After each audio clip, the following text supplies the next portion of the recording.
Does it help that the hangar is open with all of its lights on? It doesn't really matter when we're looking at the first couple lights to land.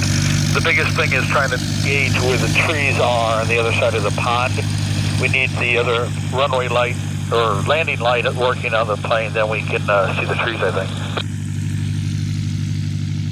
think. And these lights actually glow off the pond right now a little bit.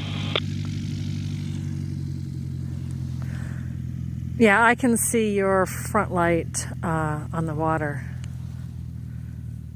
It's just a taxi light. I don't have the landing light. Landing light is straighter and narrower and shoots farther.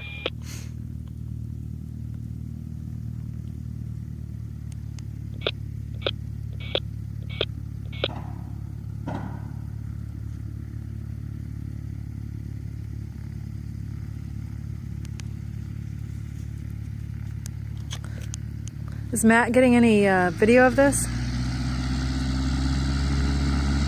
Got one, it's just, they're not great.